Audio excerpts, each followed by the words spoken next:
Irving Sarnoff is who I am.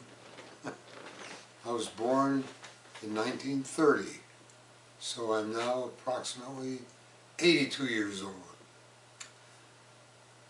Through no fault of my own, I was born into a political commune, the name of which was the Workers' Cooperative Colony,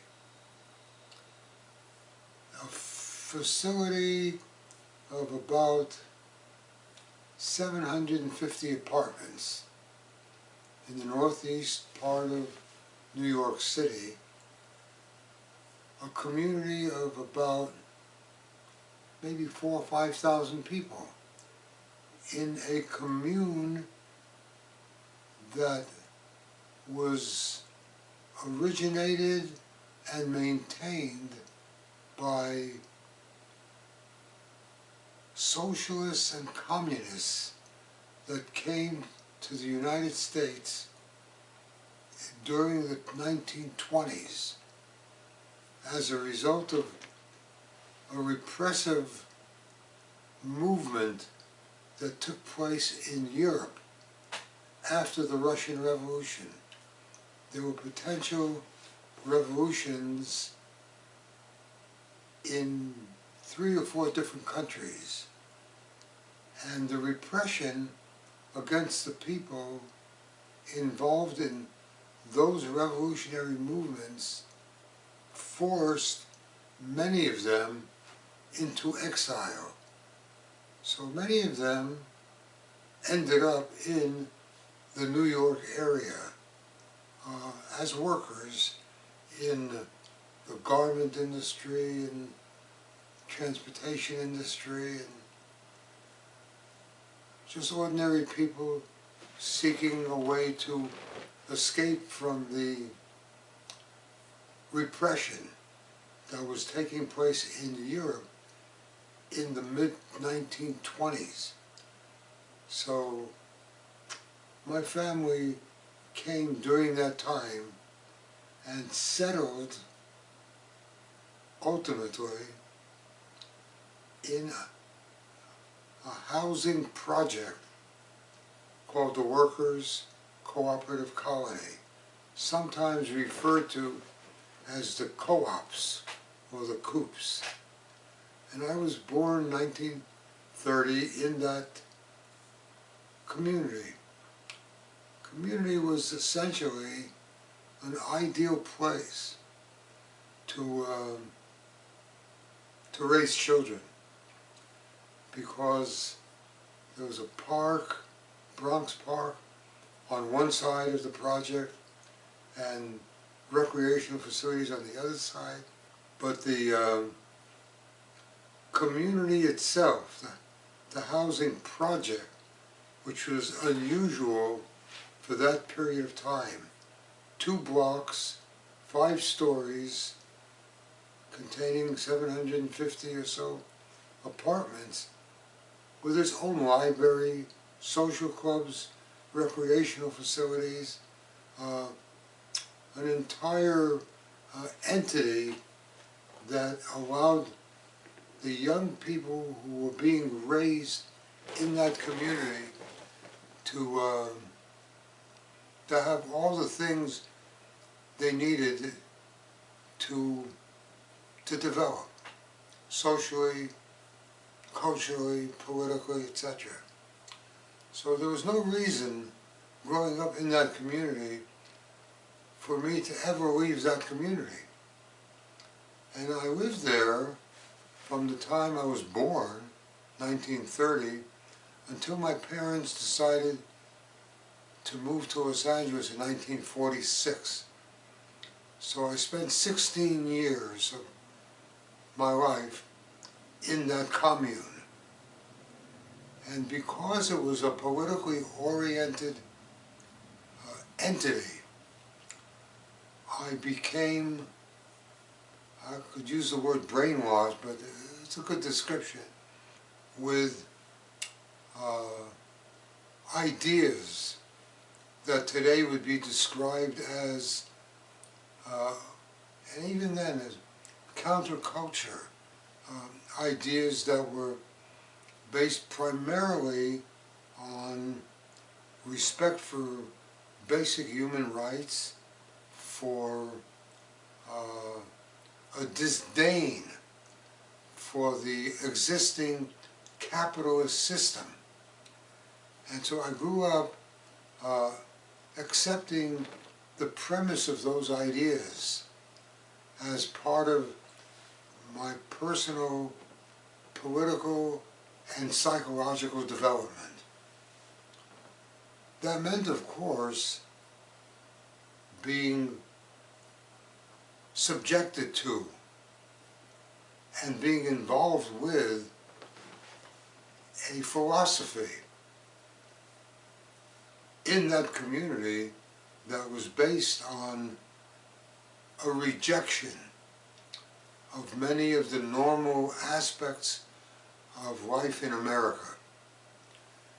So whereas young people in the rest of the society, as they grew, would become members of the Boy Scouts or the Girl Scouts or what have you. In my community, I became a member of the Young Pioneers.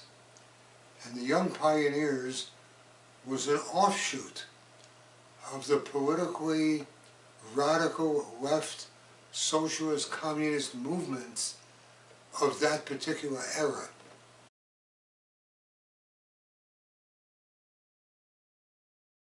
In New York City, the movement of political forces in what we would today call the left were very strong and don't really exist in the same form today as they did at that time. So, for example, in the communist movement of that time, there was a daily newspaper called The Daily Worker, published 7 days a week. In addition to the English language newspaper called The Daily Worker, there was a similar daily newspaper amongst people from a Jewish cultural background called Freiheit, published 7 days a week in the Yiddish language. In addition to that, for those people in the Italian community, there was a daily Italian newspaper also geared to the left and a socialist perspective called La Unità del Popolo on a regular 7-day basis. The movement was strong enough during that period of time in the city of New York to have elected to the city council 2 people who ran for office as communists. One was called Peter Caccioni and the other was Benjamin Davis. They were elected on a communist platform and succeeded and were members of the city council. Most of the working people, I don't know what the percentage would be, but many of the working people in the city, in the environment of New York, and certainly in the housing project that I lived in, were members of trade unions that were organized by people that had come during the 20s to escape the repression in Europe and had a background of socialist communist ideology which accentuated the role of trade unions in the society, so that the trade unions in the garment industry, in the painters union, in the furriers, furniture workers, many different trade unions were organized by people that had a radical perspective. And as a result of that, they were able to influence, besides their own small network, they were able to influence it through the trade union movement, literally hundreds of thousands of people. In addition to which, the cultural background of many of these people was influenced in a different way that didn't involve trade unions, but involved the cultural background of many of these people. The primary organization that was involved in that kind of organizing effort was called the IWO, International Workers' Organization. It had divisions of Italians, Irish, Jewish, various other nationalities who were organized on a cultural basis. In addition to organizing the adults, the young people were organized in young people's activities. And perhaps the best example of the power of those movements during that time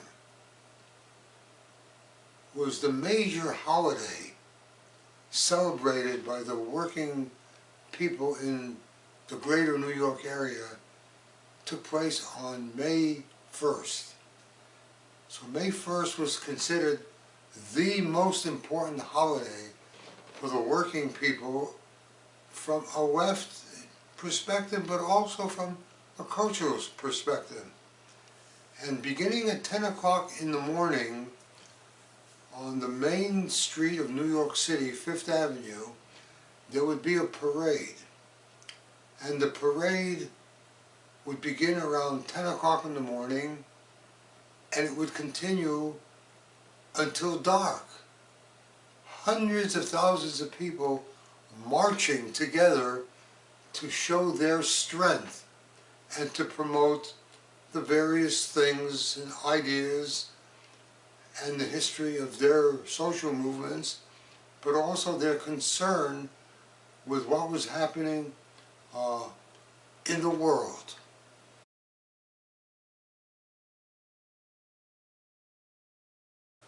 Some of my first memories growing up in that community had to do during the period when the Spanish Civil War was taking place in the years between 1936 and 1939.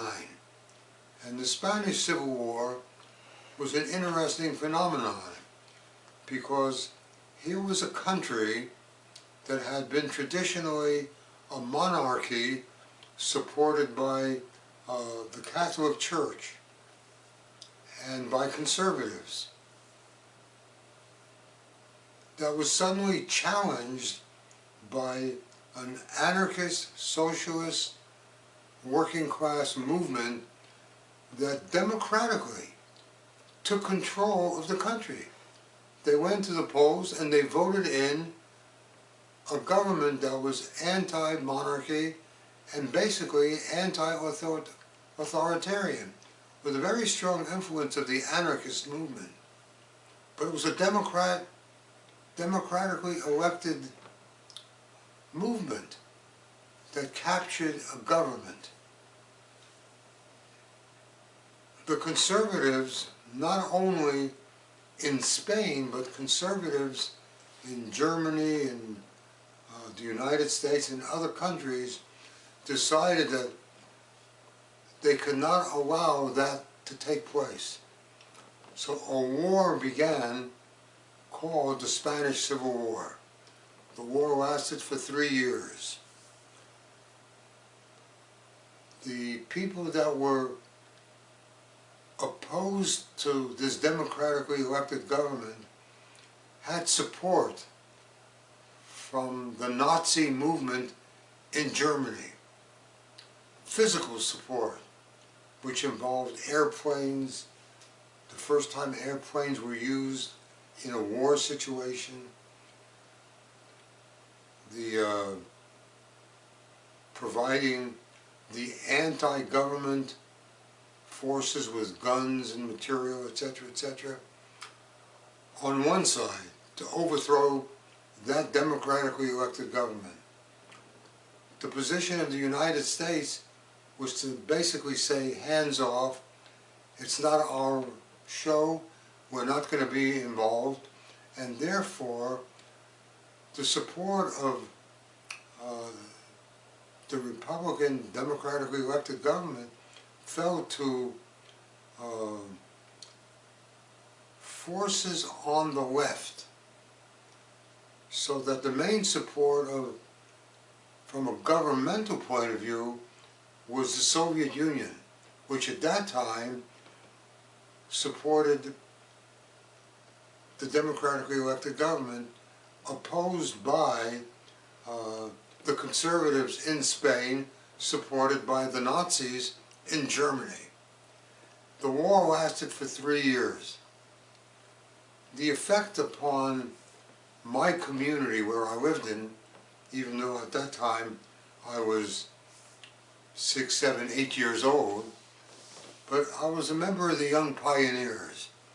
And one of the things that the Young Pioneers did was to collect tin foil from packages of cigarettes. Cigarette packs were always wrapped in tin foil. Everybody smoked. When they finished with their pack, they would throw the pack away, and we would collect the tin foil and then send that to a central facility to be processed into bullets, to be sent to the people who were in Spain fighting to preserve the democratically elected government. So even as a child, I became aware that there was something beyond my community that I was involved with. In addition to which, young people who were in their late teens, 18, 19, 20 years old, were recruited to fight to support the democratically elected government in an entity called the Abraham Lincoln Brigade. And they left the United States and joined other young people as soldiers to fight to support the democratically elected government in Spain. At the same time, they were being opposed by the Germans and the growing Nazi movement in the 30s. One of the things that took place during that time was it was the first time that aircraft were used to bomb a civilian population. Never been done before. Up until that time, after the First World War, aircraft were perfected to be involved in warfare. But it was always used against a military target. In the Spanish Civil War, for the first time, Nazi airplanes were used to bomb civilian villages, to terrorize the civilian population. And a very, very famous mural was created by the artist Picasso called Guernica. And Guernica was a city in the Basque country of Spain. And the Nazi Luftwaffe Air Force bombed that city and destroyed it. And so Picasso did a mural which is now on display at the United Nations in New York. And the mural is called Guernica. Guernica was the name of the city in the Basque countries that was destroyed, to show the power of the forces that were trying to make the legitimate government of Spain collapse. They were successful, as a result of which Spain reverted to being a dictatorship under a dictator by the name of Francisco Franco. And that dictator ruled the country for close to 30 years.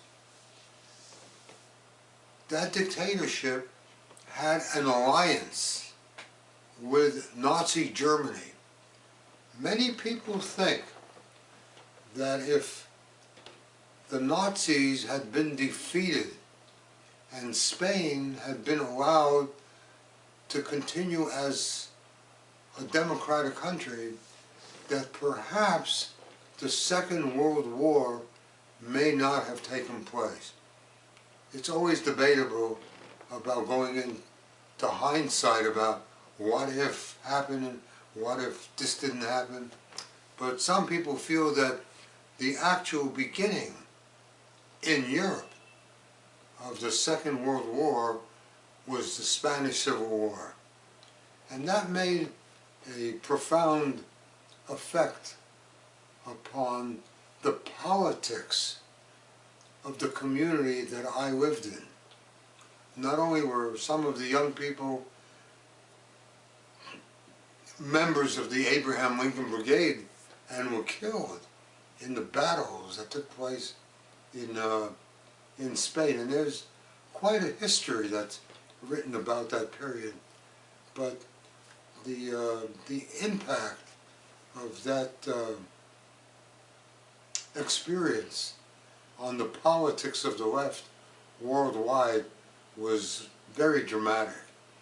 And of course it was followed very closely at the international political level by the conflict internationally between the Soviet Union and the capitalist world.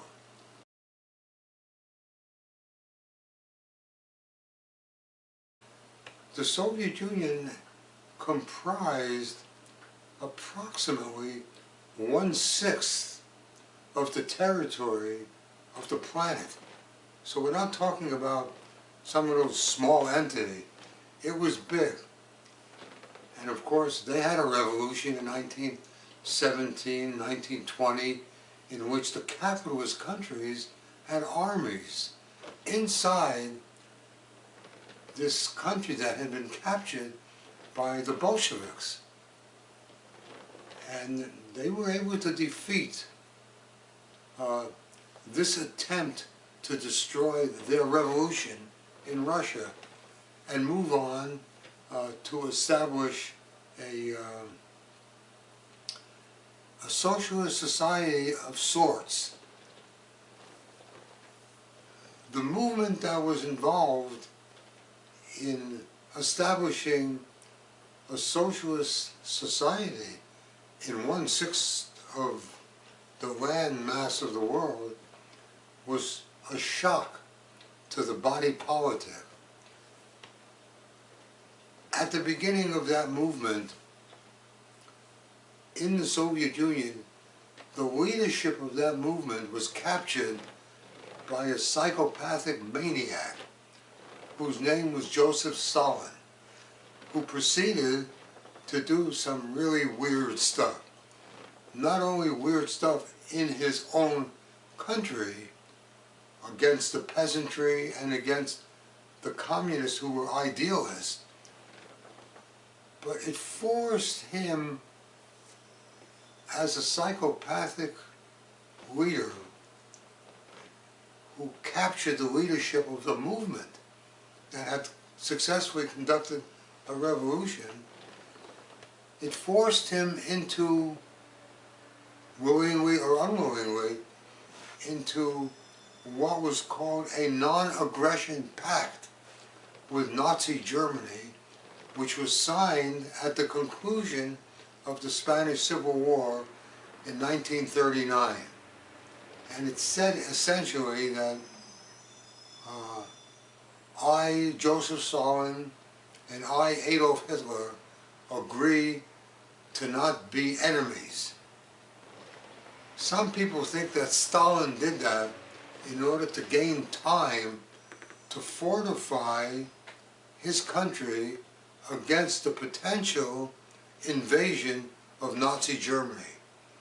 By that time, Nazi Germany had already conquered Poland, Czechoslovakia, a number of other countries in Europe, and was prepared to move onward to establish a global Nazi dictatorship based on essentially racist ideology. It was a racist ideology which basically said, as Nazis, that the Aryan race was a superior race. Everyone else was subhuman, and therefore it was okay to invade their countries and kill them, kill the people there, in order to establish what they called the Third Reich. Now, he proceeded with some success in making that happen throughout Europe, and then formed an alliance with another group of people from a racist perspective in Japan, who were involved in a war at that time with China. And then from there went on to the Philippines and other places, also to establish the domination of their belief and their society from a Japanese militaristic, chauvinistic point of view. So you go anywhere in Asia, and there are people in the Philippines, in China, in Malaysia, wherever, that hate the Japanese because of what Japan did during that period of time. So an alliance was formed between Nazi Germany and Imperial Japan. And they brought into that alliance the Italians. And they formed an organization called the Axis. And the Axis comprised of primarily Germany, Italy, and Japan. And they brought into being the Austro-Hungarian Empire and others that the Nazis and Japanese had sort of had influence with. But the three main parts of the Axis was Japan, Italy, and Germany.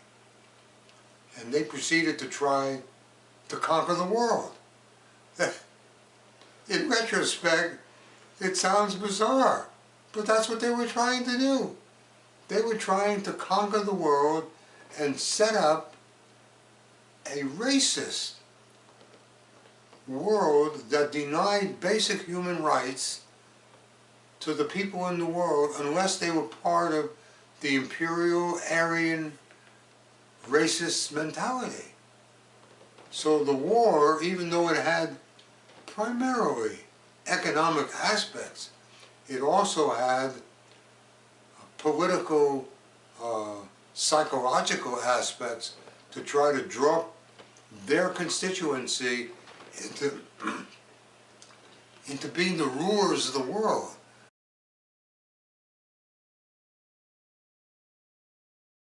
In Asia, the Japanese had been fighting since the early 30s against the people of China in a full-blown war, to the point that the Japanese had actually conquered Manchuria, were involved. There was the capital at that time, I think it was Nanking, and I think they actually made a movie called The Rape of Nanking, where the Japanese imperialist army had invaded China and proceeded to do in China what the Nazis were doing in Europe, which was to subdue them, to take over that society and make it a part of the Japanese Empire. That war continued for quite a few years, both before and after the events that took place in Europe. The non-aggression pact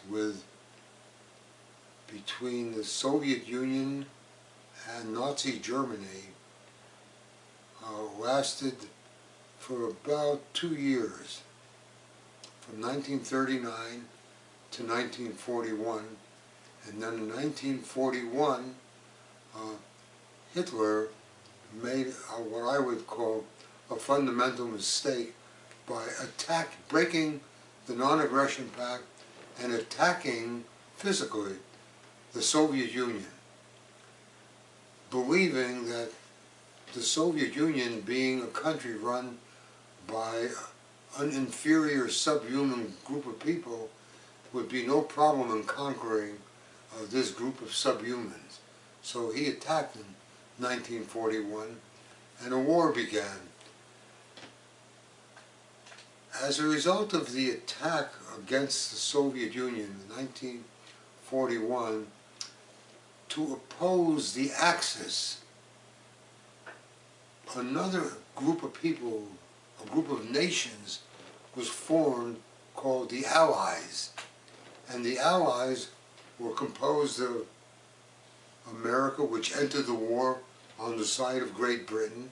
You had America, Great Britain, and then you had the conquered countries, France, China, and they became the Allies. So the battle, the global battle, was the Allies versus the Axis. And that was essentially the Second World War. Now the First World War, which ended in 1916, thereabouts, 1917, the total casualties of that war, the First World War, was approximately 20 million. Mostly young people from Great Britain and Germany and France were the victims of that war. Some civilian population, but mostly it was hand-to-hand combat, sometimes combat with horses. They made a movie about that called The War Horse, which was a love story about a boy and a horse. But the underlying story really had to do with the use of horses in the First World War. And it was a very hand-to-hand sort of combat, resulting in this horrendous casualties of young men, primarily, fighting for no reason whatsoever. There was no reason for the First World War except the redivision of power between various monarchies who were connected with one another through marriage. So there was a deal between the Belgian queen or king and the French royalty and well, whatever, that if one of them was attacked, the others would come on their side. And by the time the various forces went into play, there was a world war basically between America, which entered the war on the side of Great Britain, and then Russia, which entered the war also on the side of Great Britain and America. And it was a bloody war against the Germans and their allies, the Austro-Hungarian Empire, etc., etc. And it depleted the economy of Europe in a terrible way and laid the basis for the rising of the Nazi power in Germany, and laid the basis for the success of the Bolshevik Communist Revolution in Russia.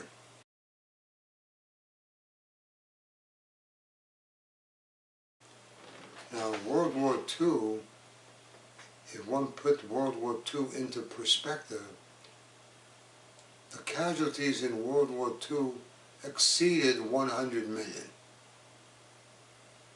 Exceeded 100 million. Some people would say, well, who won the Second World War? And if you ask an American, they say, well, America won the war. But if you ask a Russian, they'll say that the Russians won the war. The casualties on the American side were horrendous. Some 400,000 young people died in the armed forces. No American city was bombed, ever.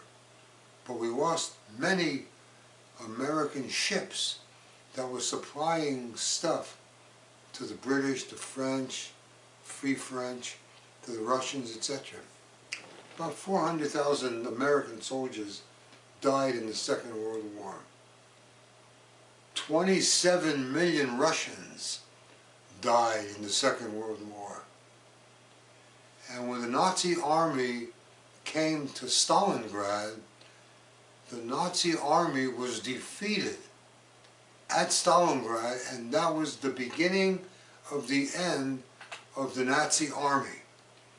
And the Russians, the subhuman Russians, were able successfully to drive the Nazi German army all the way to the gates of Berlin. And that was the end of the Nazi army. Of course, the Russians were being supplied with a lot of material from the United States, trucks and aircraft and artillery and so forth. And there were big movements opposing the Nazis' efforts in Europe amongst the civilian.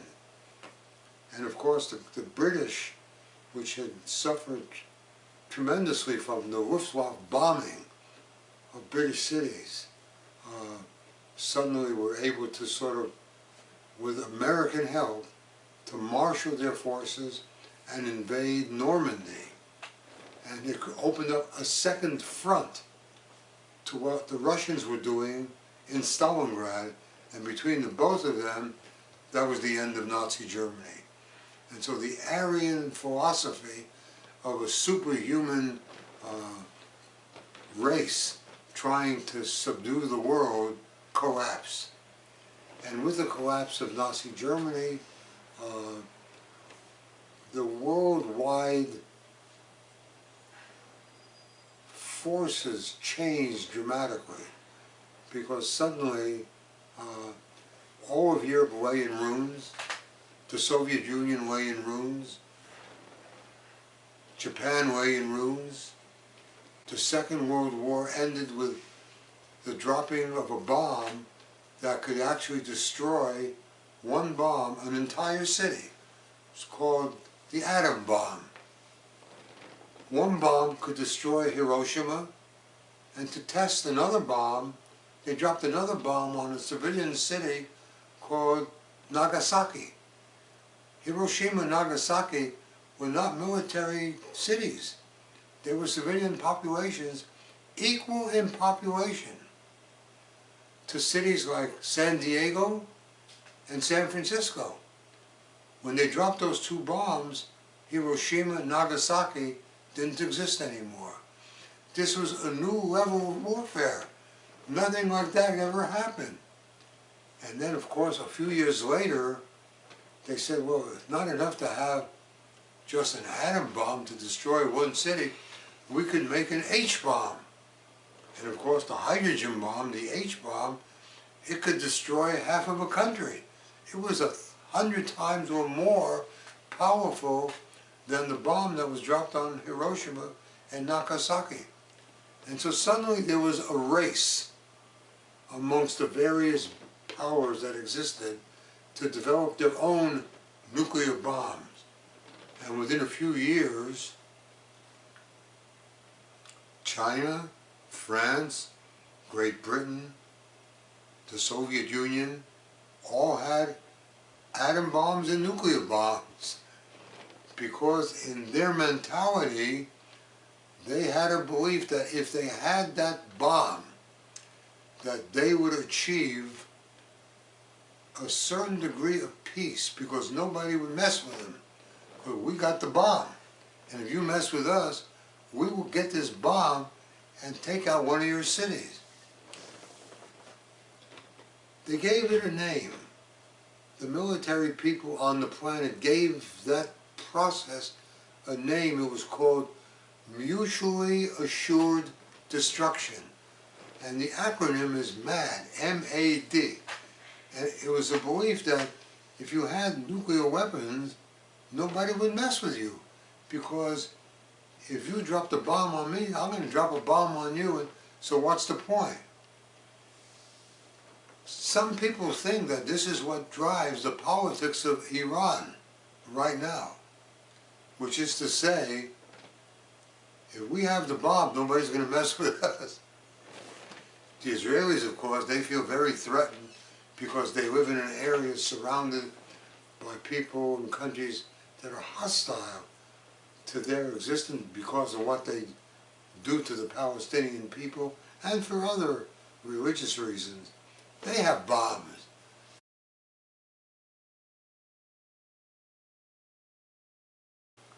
One of the outcomes of the Second World War was the destruction of both life and property. Every major city in Europe and many of the major cities in Japan had been leveled, totally destroyed.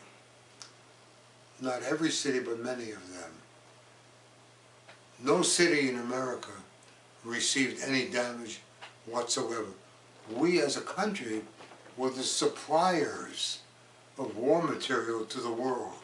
We had perfected the ability through mass production of making airplanes, tanks, and war material.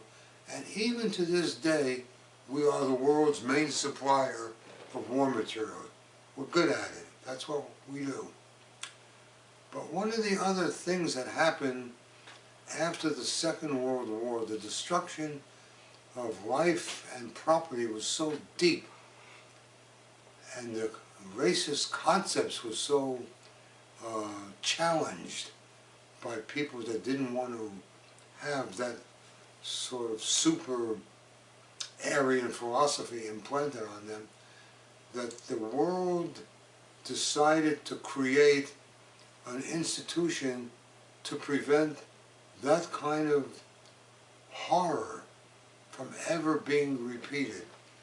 And they created an institution called the United Nations. Prior to the Second World War and after the First World War, which is also a horrible cost of life and property, there was an attempt to set up an organization called the League of Nations. The League of Nations was not successful, in part because some of the main players didn't want to have anything to do with it.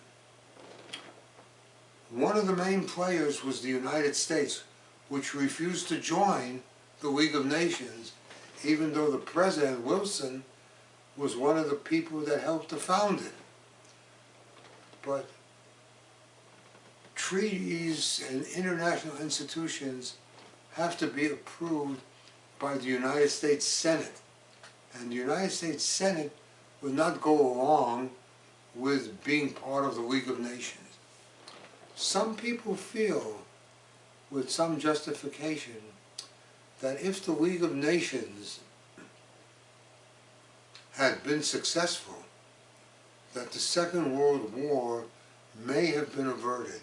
But there too, it's what if. When you're not coming together to talk about your differences, the tendency in the past has been to fight. Some people criticize the United Nations today as a place, you know, they don't do anything, all they do is talk. Well, that's true, they do. They talk. But because they have a forum for people talking, it is the first time in the history of countries in the last few hundred years where there has not been a world war. There have been a lot of smaller wars, but the big powers, because there is a place to have dialogue through the United Nations, there's been an averting a conflict between the big powers. So even though the Soviet Union was our big adversaries during the time of the Cold War, armed with nuclear weapons, and one of the largest armies on the planet, we had a Cold War, but there was no physical hostilities between the United States and the Soviet Union. And then, because the economy of the Soviet Union was not able to provide for its people, on its own inertia, it collapsed into itself without a war. I never thought that that institution that controlled not only its own territory, but it had the satellites, Bulgaria, Czechoslovakia, Hungary, East Germany. They were all part of the Soviet sphere of influence. It collapsed. Not with a war, but it collapsed of its own volition. Some people in America say, well, it collapsed because Ronald Reagan went to Berlin and said, tear that wall down. And therefore, that was the end of the Soviet Union. You know, it's just a fantasy created by the American Pentagon advertising industry. The Soviet Union collapsed because the system was not providing for its own people. And it brought into being a generation of reformers led by Gorbachev. And under his leadership, they opened up their society to the various pieces of information that human beings needed in order to be hopeful for the future. And those instruments were called radio, television, computers, aircraft, air travel, etc. And suddenly, the people in that society began to realize that you don't have to live this crazy life that we had under Stalin. We could live a better life by having a different type of economy. So it collapsed of its own inertia.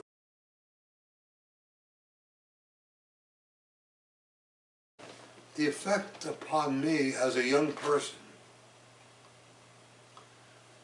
I was not in the armed forces because the Second World War ended in 1945. 1945, I was 15 years old. And so one of the things that made a gigantic impression on the psychology of me and the young people I grew up with was the effects of the war, because many, many young people were members of the armed forces from the commune that I lived in. We had hundreds of young people who volunteered or were drafted into the U.S. Armed Forces. Plus, the society as a whole,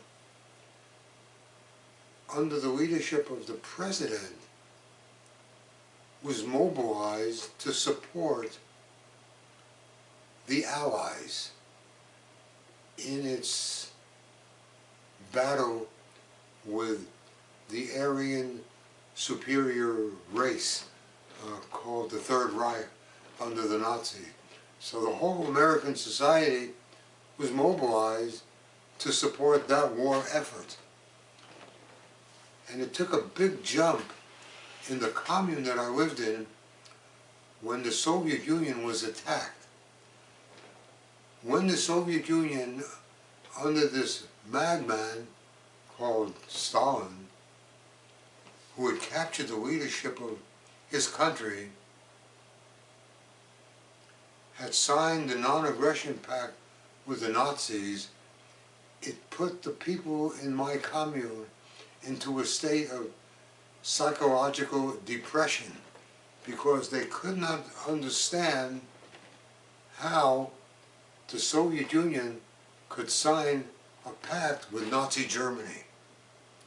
And for a couple of years, it made people who had very positive feelings about the role of the Soviet Union as an entity in the global scheme of things, it made them uncomfortable. But when the Soviet Union was attacked by the Nazis in 1941, all of that changed, and suddenly the Soviet Union was an ally of the United States. As a result of which, becoming an ally of the United States, it was okay to be pro-Soviet.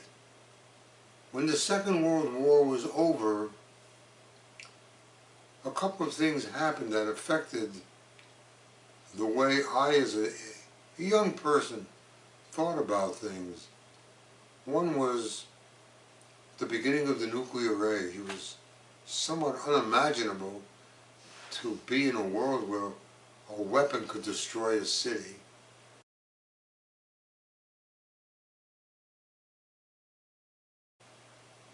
The United Nations came into existence as an institution that would rally the people of the world, not only at the governmental level, but at the level of non-governments, to organize into a structure whose purpose its main purpose, was to prevent future generations from experiencing the scourge of war. Main purpose of the United Nations. The other main purpose of the United Nations was to promote human rights, because it was realized from the beginning that you can't just say, I'm against war, we're going to prevent war. You have to go into, well, why do these wars take place? So you had to develop a system that was based on creating economic justice and on creating basic human rights for individuals and for nations. Now, having said that, that was no small job, because the thing that happened after the Second World War and the creation of the United Nations was the beginning of the end of a system called colonialism.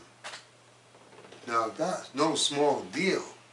Colonialism meant colonies in Africa, Asia, Latin America, wherever the Western colonial powers decided to own pieces of real estate called countries. So, for example, France, which always promoted liberty and human relations, had colonies all over the world. If you look on a map, during that period of time, it said French Indochina. Well, that was Laos, Vietnam, and Cambodia, plus colonies in Africa. Germany had colonies in Africa. England owned half the world. England had a colony called India. This little small country that was like the size of Rhode Island had a colony called India with 1 billion people.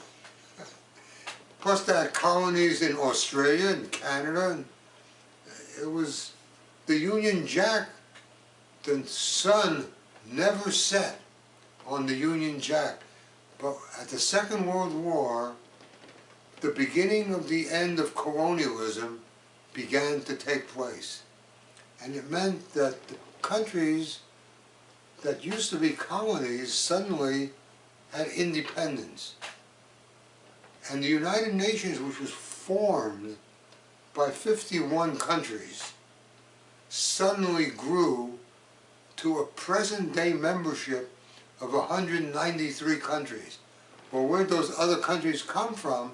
They came from what used to be colonies of the Western imperial colonizers.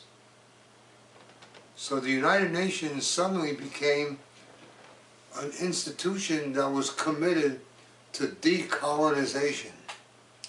It actually had an institution within the framework of the United Nations called the Trusteeship Council that was responsible to help decolonize the world. And most of the world was decolonized relatively peaceful, relatively, because as these different movements for independence began to flex their muscles, the colonial powers, even though they committed to anti-colonialism, were not too happy with France giving up Vietnam. Well, what did that mean? Well, the biggest rubber factory in the world was Michelin. It was in Vietnam. And you don't just give that away to a bunch of communists headed by Ho Chi Minh.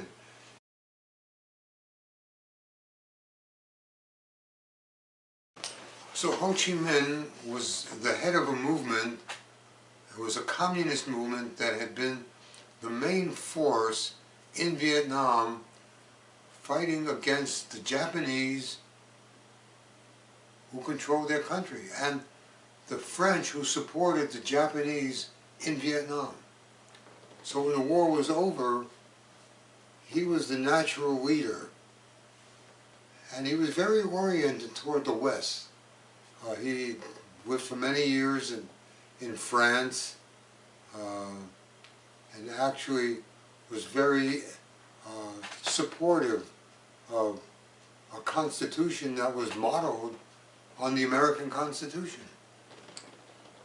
But when he started his struggle for independence, the French, even though they were under the leadership of a socialist government, decided to tell Ho Chi Minh and the Vietnamese, we are not going to let you have an election where you're going to elect a communist and run the country. So we're going to prevent that from happening. So they went to war. The French went to war against Ho Chi Minh and what they called the Viet Cong. And in 1956,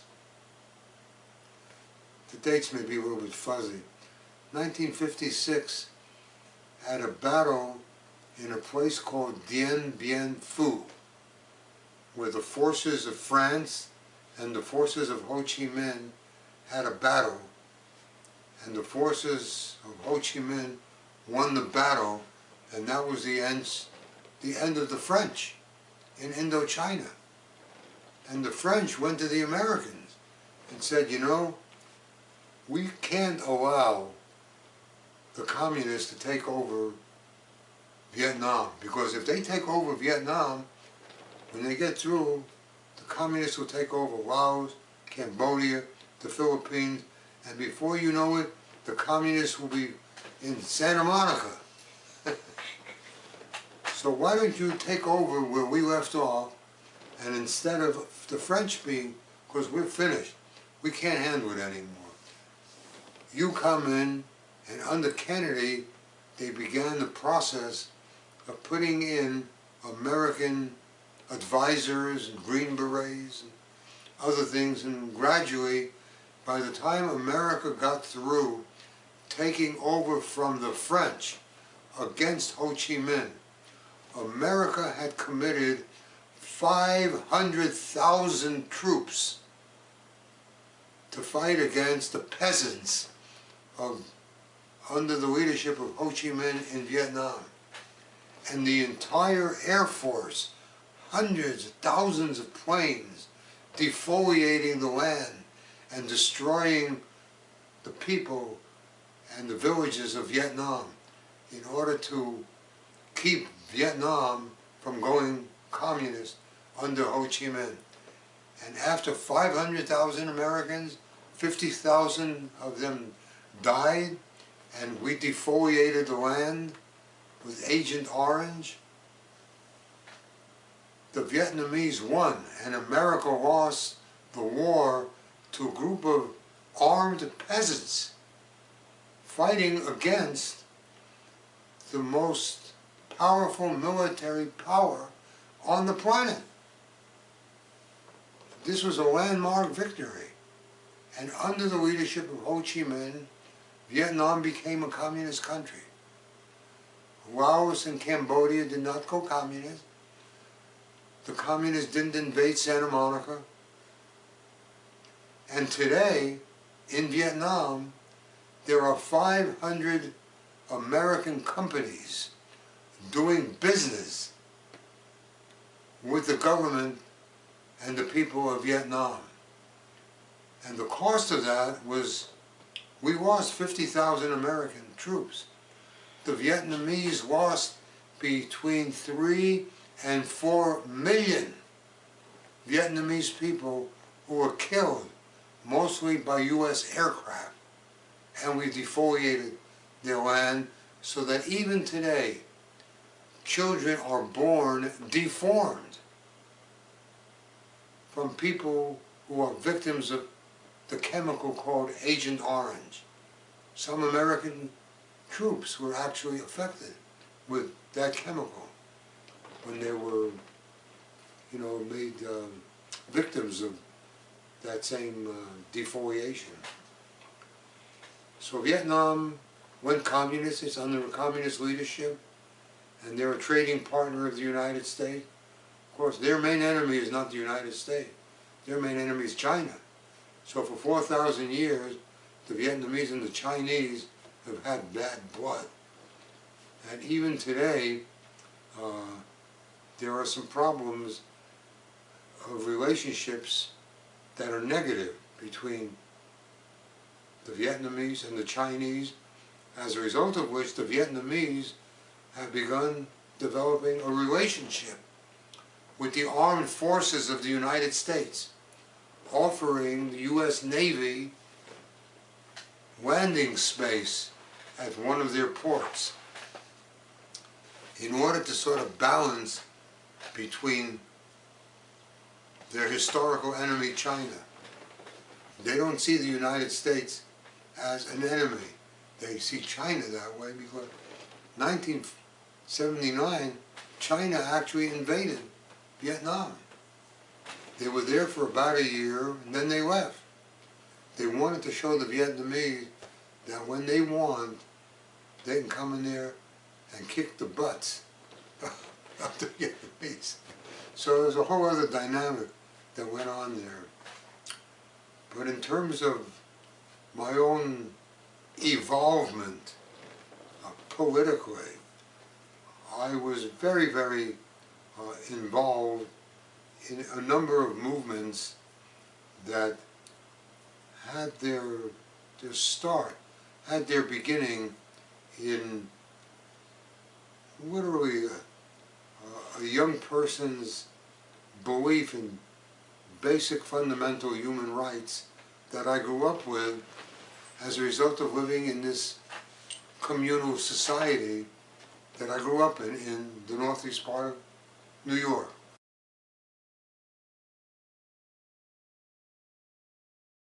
One of the first things that the United Nations did after it became an institution involving not only many countries that used to be colonies, but also involving hundreds, and today even a few thousand, non-governmental organizations that are affiliated officially to the United Nations structure. And one of the first things that the United Nations did was to try to solidify the concept of basic universal human rights as part of the culture of the world. And so under the leadership of Eleanor Roosevelt and people from France and Canada and others, a commission was formed, for which Eleanor Roosevelt was a co-chair, to create a document called the Universal Declaration of Human Rights, which was passed on December 10th of 1948. 30 articles in what was perhaps the most fundamental global declaration of Human Rights signed by every one of the 193 countries that are part of the UN structure, and supported by the thousands of non-governmental organizations, and of course widely supported by individual human beings all over the world. It's the most translated document on the planet. There are two documents that are very highly translated into hundreds of languages. One is the Bible, the other is the Communist Manifesto at that time, and the other is the Universal Declaration of Human Rights. Now, to form the Universal Declaration of Human Rights in 1948, and then have all the countries sign it, was itself a mystery, because at that time, in 1948, in the Soviet Union, there were gulags that were imprisoning hundreds of thousands of innocent people who were stripped of all their human rights. In China, they were still conducting a war with the Japanese and restricting the human rights of the nationalists who were supporting Chiang Kai-shek. In India, they still had not broken away from being a colony of England. In the United States, black people couldn't buy property and couldn't vote in 13 southern states. In South Africa, in 1948, they had apartheid. And so, even though they passed this declaration giving everybody human rights, it didn't mean anything in those societies, because human rights had not yet begun to be part of the mass psychology of the people on the planet.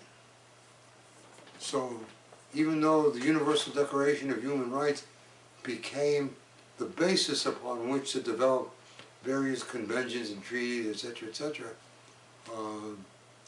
human rights was still ignored for many, many years.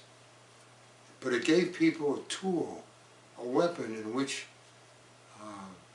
it was possible to continue movements, most of them peaceful, promoting the basic human rights of individuals, be they economic, political, or social. We're talking about basic human rights, guaranteeing people the right to vote, guaranteeing people the right to a job, guaranteeing people the right to education, people the right to marry, people the right to have a name. So the Universal Declaration is still a major force or a tool through which people can actively promote and support basic human rights. So my background personally, after I left that commune, we came to California, and I became involved, even at the age of a teenager, I became involved in human rights activities involving the civil rights of people in American society, the right of people of color or various ethnic backgrounds to buy and own property, which was prohibited by law, through a thing called restrictive covenants, the right for black people or other people of color to have jobs. One of the first things I remember doing as a young person was having a picket line to ask people to not shop at Sears Roebuck store in Santa Monica, because Sears Roebuck would not hire people of color. And every Friday night for many, many months, mostly young people would picket that store until the management would stop its discriminatory policies. We also had a picket line in a southern part of Los Angeles at a bowling alley, because the bowling alley would not allow people of color to bowl. There was a big movement that I was involved in the mid-50s that was in sync with the civil rights movement that was beginning to erupt in the southern states. We had a movement here in Southern California to end the discriminatory practices primarily in housing, because there was a thing called restrictive covenant that were built into the contract of anybody that bought and sold a house that said if a person of color or ethnic diversity wanted to buy a house that was up for sale, and the person that was selling the house didn't want to sell to that person because of their color or background, they had the right to not sell them that house. It was called a restrictive covenant. It was built into the deed of the property that you bought. And within a few years, the Supreme Court ruled that those restrictive covenants were illegal. But prior to that, we developed movements to create what is called fair housing. And so I was involved having organizational skills that came as a result of my being brought up in a community that was consciously in favor of human rights. I helped to form and create two organizations in the San Gabriel Valley. One was called the San Gabriel Valley Council on Discrimination, and the other was called the Mississippi Assistance Project.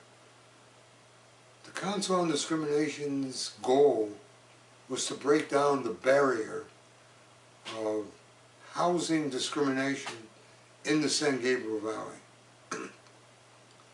And we were successful in breaking that sort of down, breaking those barriers down, helped in part by the fact that the Supreme Court had made restrictive covenants illegal.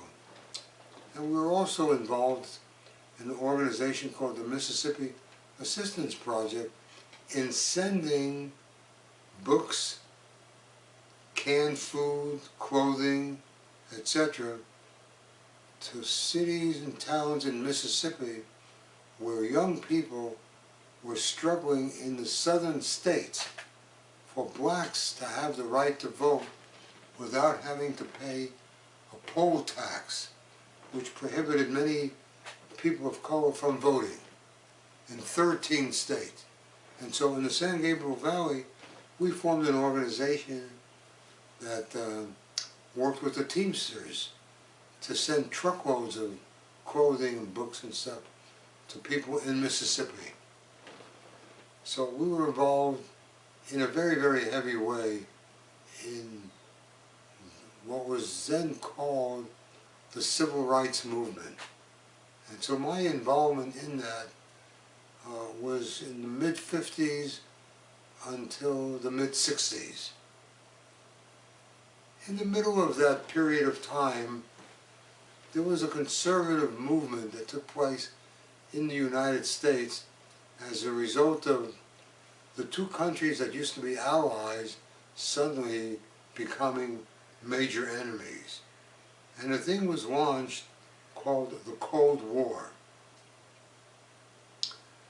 Simultaneously with the Cold War, there was a little hot war going on called the Korean War.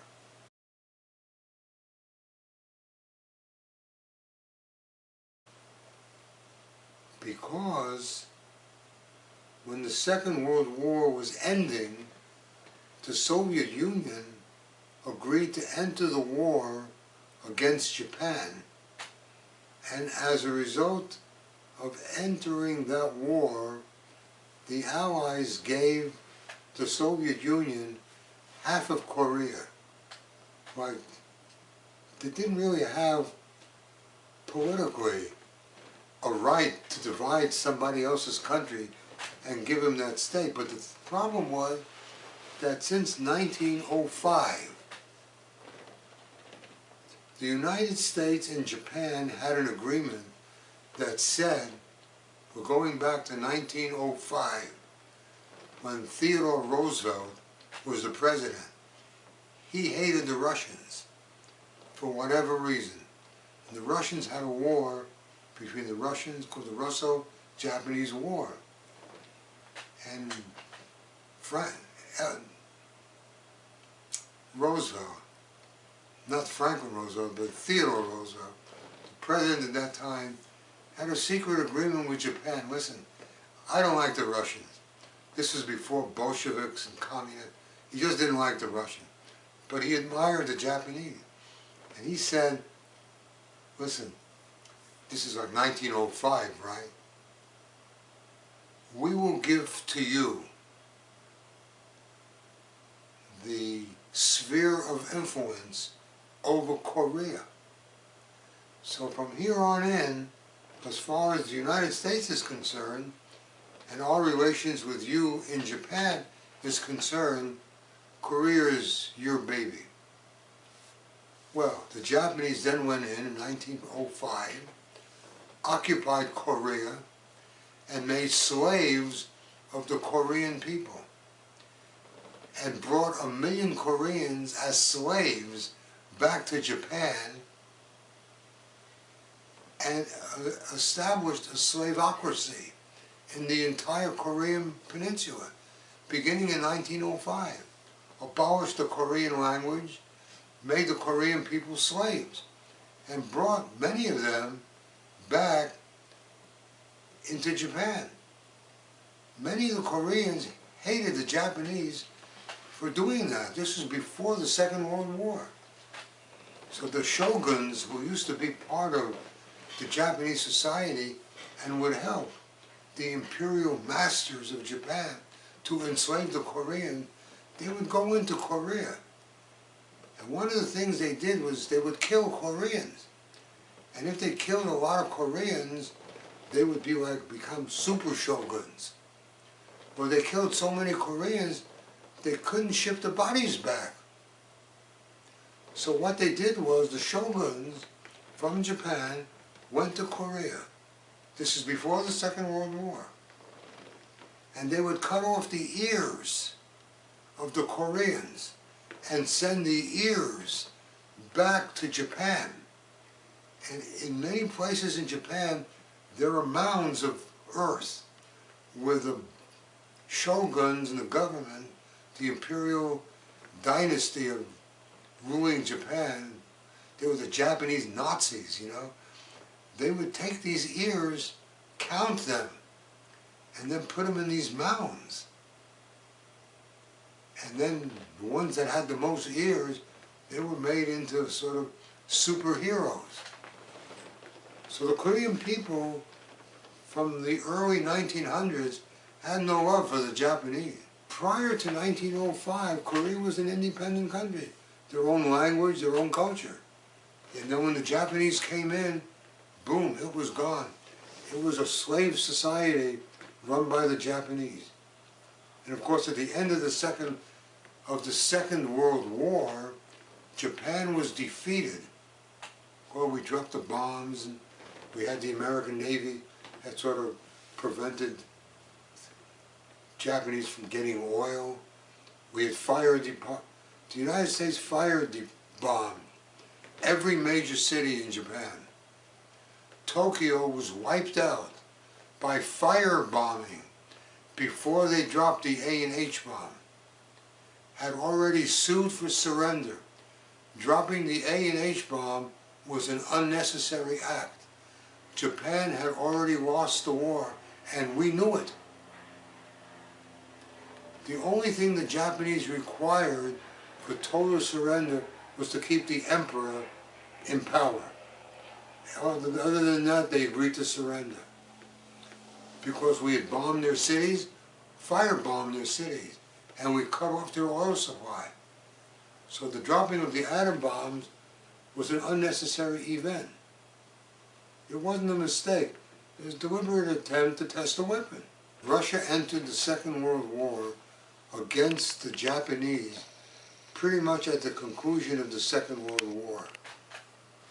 And as a prize for entering the war on our side, we negotiated to divide Korea in half at the 38th parallel and to give the northern part of Korea to the Soviet Union under the leadership of Stalin, and the southern part of Korea, called South Korea, to be part of the United States sphere of influence.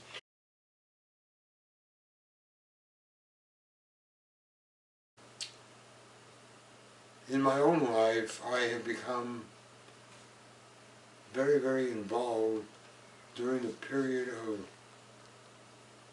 the American involvement in the Vietnam War. In mid-1956,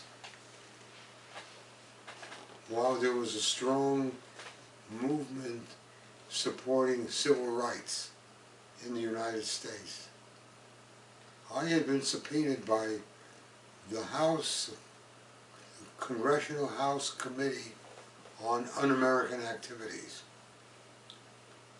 And the reason I was subpoenaed was because of my own background in various movements of civil rights, human rights, and my own background growing up in a socialist, communist commune.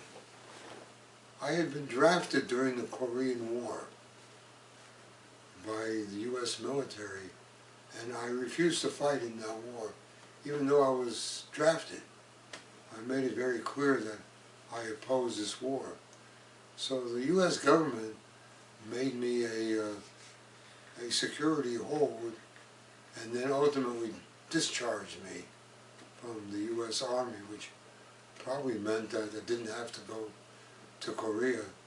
About 50,000 Americans died in the Korean War in fighting against the Korean communists in the north.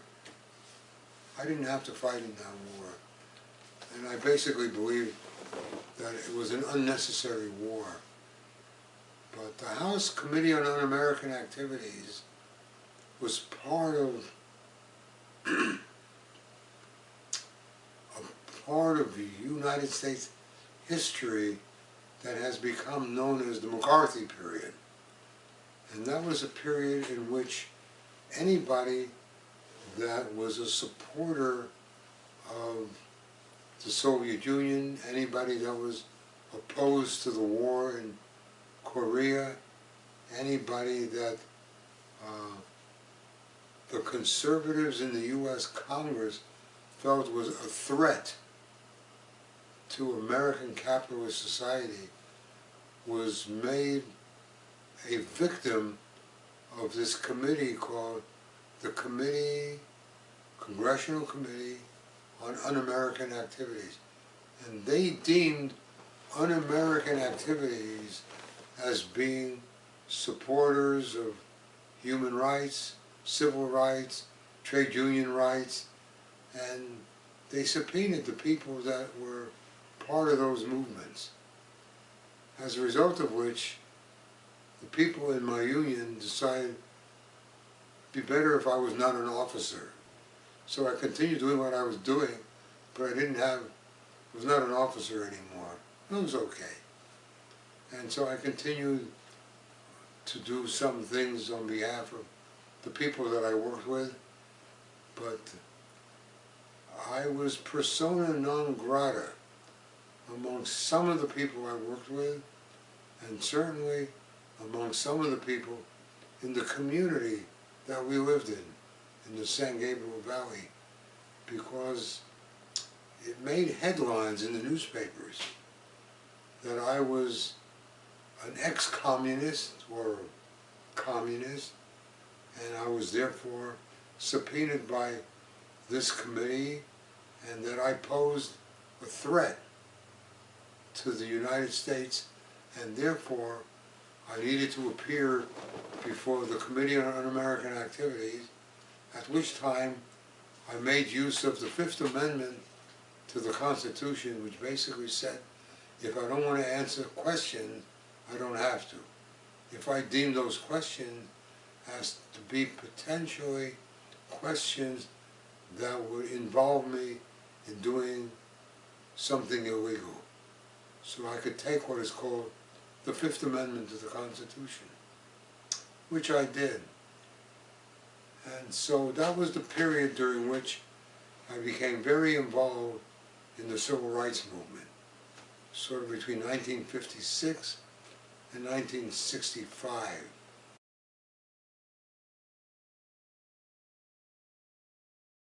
In 1965, an unusual event happened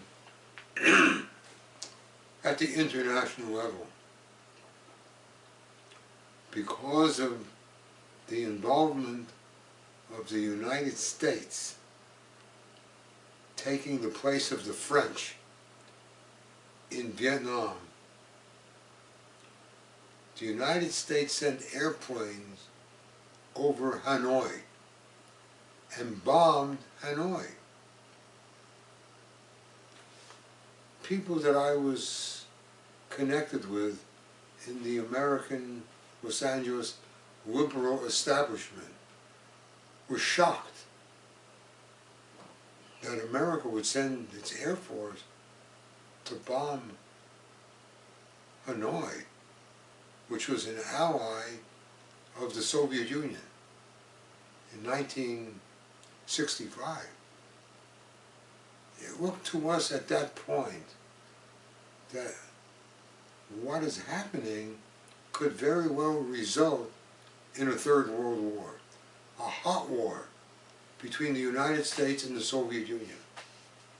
It would be as if, to our way of thinking, the Soviet Union would send airplanes and bomb Mexico City or Tijuana.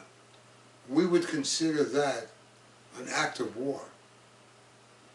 So we bombed Hanoi. Many of us said, oh, we're in deep trouble here. So some of us formed an organization called the Committee on the Emergency in the Crisis in American Foreign Policy.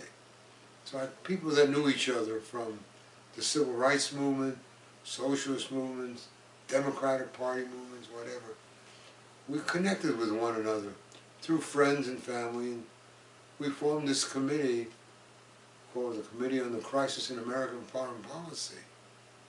And the first activity that we did was to have a public event in the Pasadena Civic Auditorium to hear a report from one of the two senators, U.S. senators, that was returning from a fact-finding mission in Vietnam. And the name of the senator was Senator Wayne Morse. And we found out that he was coming back to the United States, and he would be coming through Southern California. And we invited him to speak and present a report to us at the Pasadena Civic Auditorium. Now, the Pasadena Civic Auditorium has a capacity of about 3,000 people. Most people in America at that time never even heard of the name Vietnam. They didn't even know where it was on a map. They couldn't even know where it is, but Americans tend to be geographically ignorant anyway. But especially when it comes to like some little place called Vietnam. Where is that? And suddenly we had declared war, and we sent a senator to find out what's going on. So we decided to have an event, and in order to make the event happen, we had to send out a mailing to notify people to come to the Pasadena Civic Auditorium. And we had a connection with people in politics, and we were given the mailing lists of 2 assembly districts surrounding Pasadena Civic Auditorium. and we did a mailing over the Christmas holidays at the end of December 1965 for an event that was going to happen at Pasadena Civic Auditorium. I believe it was January 6th or something like that, in 1966. Well, lo and behold, we filled the auditorium. Over 3,000 people came, standing room only, and people outside, to hear Senator Wayne Morse condemn America's involvement in the Vietnam War at the beginning, prior to America's major commitment of hundreds of thousands of troops. And that event was the beginning in Southern California of grassroots entities all over the San Gabriel Valley and later on in other parts of Los Angeles, of people that opposed what America was beginning to be involved in Vietnam. That was before we had sent in hundreds of thousands of troops. We were beginning to send in troops. It was a gradual escalation, ultimately ending up with 500,000 American troops in that one little country. The result of that event in the Pasadena Civic Auditorium had a major psychological impact on the members of Congress, because Pasadena was viewed by them as a somewhat conservative city. And if they could bring 3,000 people together to question that war, it meant that the war needed to be questioned, particularly under the leadership of a U.S. senator, actually 2 U.S. senators that were actively opposing American involvement in Vietnam. One was Senator Wayne Morse, the other was Senator Greening from Alaska. But at the grassroots level, because of that event at the Pasadena Civic Auditorium, we began to set up local grassroots entities of people in a local community that were opposing American involvement in the war in Vietnam. At the same time, a number of major institutions in American society, amongst students, amongst churches, amongst political people, were beginning to question why we were beginning to escalate that war. Of what consequence was that war to America's national interest? Well, the national interest of America, as articulated by both the Democratic Party leadership and the Republican Party leadership, was that if we allowed the communists to take control of Vietnam, then the communists would control all of Southeast Asia under a theory called the domino effect. And if the communists controlled Vietnam, they would also then control Laos, Cambodia, the Philippines, who knows what else. And before we knew it, there would be communists invading Santa Monica. Now, the logic of that thing was beyond the scope of human imagination, because the communists in Vietnam didn't have a navy, they didn't have an air force, they had no submarine, they had no nuclear weapons, they had nothing, they had no boats that could cross the Pacific and invade our interest. But the logic did not dawn upon the average human being in American society. What prevailed was the point of view of the government, whether it be Democrat or Republican, that a communist Vietnam posed a mortal threat to the national security of the United States and required us to send over 500,000 young men, plus the entire Air Force of the United States, to get rid of Ho Chi Minh and the communist Viet Cong movement. The result was, everybody now knows, we lost the war.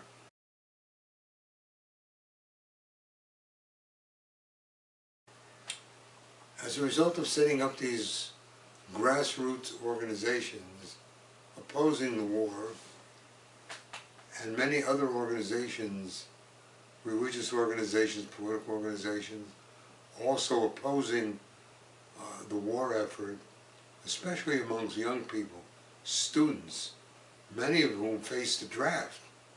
There was a draft that caused a lot of students to be out on the streets, in addition to sort of opposing what was perceived as an illegal and wrong war. I was instrumental in forming an organization called the Peace Action Council in 1966, which had about 100 or so affiliates, religious, political, grassroots organizations throughout Southern California. It's probably the largest grassroots peace, anti-war Vietnam, anti-Vietnam War organization in the country that was not student-based. It was based in communities and amongst middle-class, working-class people. And I was the co-chairman and the founder of that organization. And I chaired that organization together with a professor from UCLA, Don Kalish. I chaired that organization for 7 years. During that period of time, that organization was responsible for creating the largest demonstrations against the Vietnam War in California, both southern and northern California, going from San Diego up to the Bay Area, involving hundreds of thousands of people being on the street demonstrating against the Vietnam War. And I chaired that organization for 7 years and was the public spokesperson for that movement here in Southern California. And so a lot of the demonstrations and public events that took place during that 7-year period, 66 to 72, involved the Peace Action Council that I was chairman of, and involved me personally as a spokesperson for that movement in a public way, which made me persona non grata in the community that I lived in at the beginning of the Vietnam War and amongst the people I worked with on the railroad. But then ultimately, as people became opposed to the war, I became persona grata. So I went from sort of being somebody that was opposing the government to somebody that they were glad was opposing the government's war in Vietnam. The Vietnam War became very unpopular. The main reason it became unpopular because we were losing it. And we were losing it, and American young people were being killed. 50,000 young people were being killed. Who knows how many, wounded and post-traumatic stress disorders. Many of them still suffering from Agent Orange or from the stress involved in being involved in what has now become known as not only an immoral war, but an illegal war.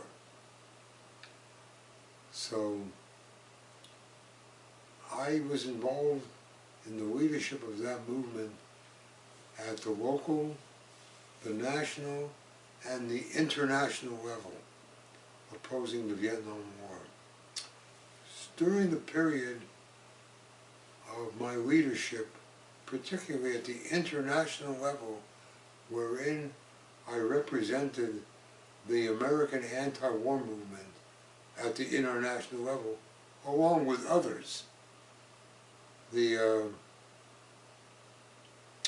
I became aware that at the international level, many of the things that I believed in and that I was brought up with, having to do with basic human rights, having to do with hunger and poverty and the welfare of children and women and whatever, that on almost all of those issues, the United Nations was making a major contribution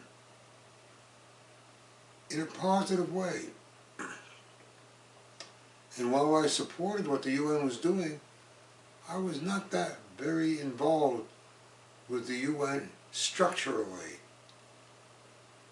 And then, after the Vietnam War was over, there was sort of a quiet period, a lull, in which many Americans became involved in the environmental movement. This happened as a result of a United Nations conference in 1972,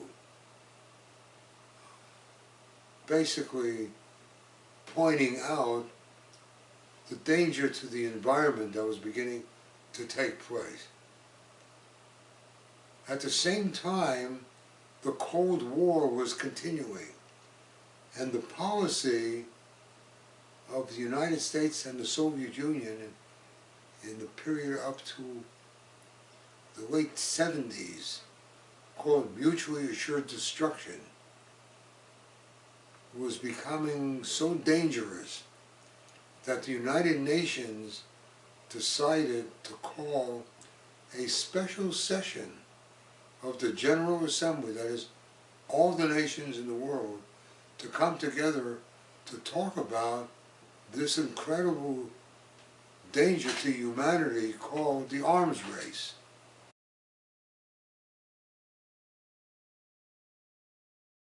In 1977, some people that I knew were in New York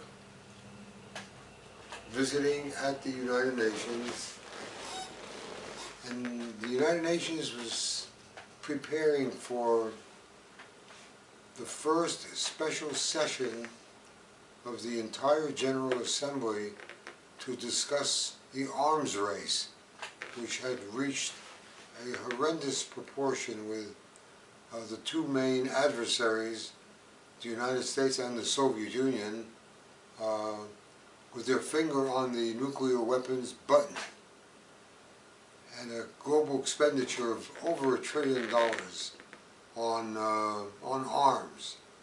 They scheduled a special meeting of the General Assembly, and these people that I knew from LA were meeting with the UN officials and asked them what they could do to help the UN in promoting disarmament.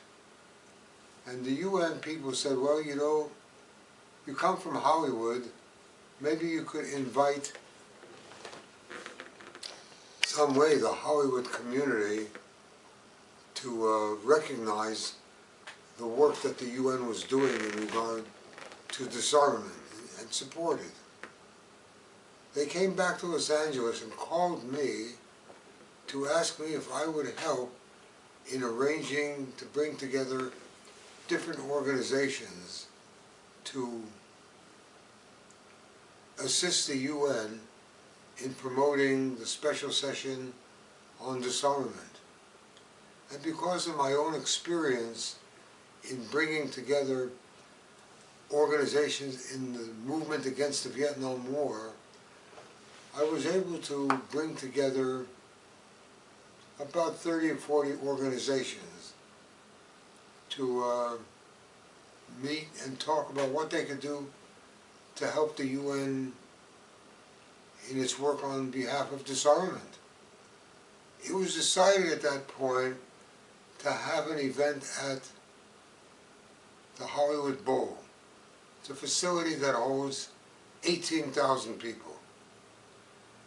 A big undertaking because the peace movement had never attempted anything of that nature. To make a very long story short, I ended up personally being one of the co-producers of that event at the Hollywood Bowl in 1978. It coincided with my leaving my major employment with the railroad. So I was no longer employed on a full-time basis by the railroad. I could devote full time to helping to produce an event to support the UN at the Hollywood Bowl. The event was successful in that it brought together some 15,000 people, and it relaunched the career of Peter, Paul, and Mary, who were the performers at that event. At the event was also an official representative of the United Nations, Irving Sarnoff, as well as Congressman Howard Lowenstein. And the focus of the event was to support the United Nations Special Session on Disarmament, which was taking place in New York in 1978. Financially, the event was a disaster because we didn't sell the remaining 3,000 seats. 15,000 seats guaranteed the expenses, but it didn't guarantee a profit. One of the things that resulted from that event was we augmented the mailing list of the people from that event that expressed an interest in becoming part of a grassroots movement to end the nuclear arms race.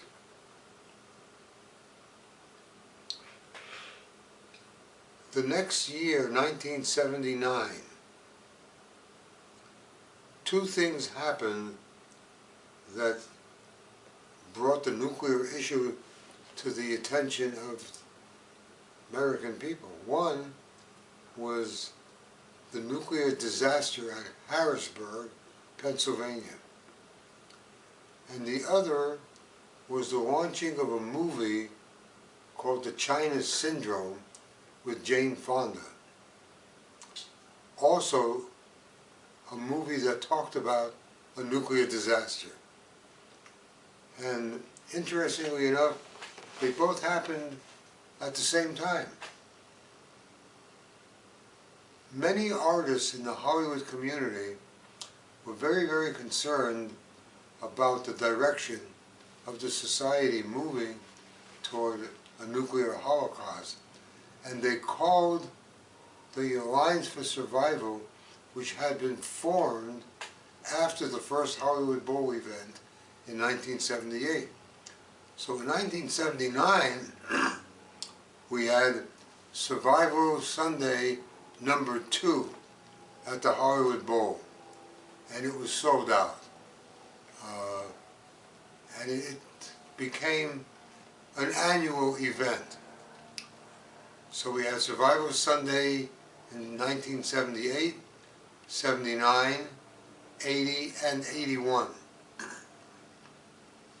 All sold-out events at the Hollywood Bowl involving some of the top musical folk artists of that period. Jackson Browne, Bonnie Raitt, Bruce Springsteen, others that were popular pop cultural figures.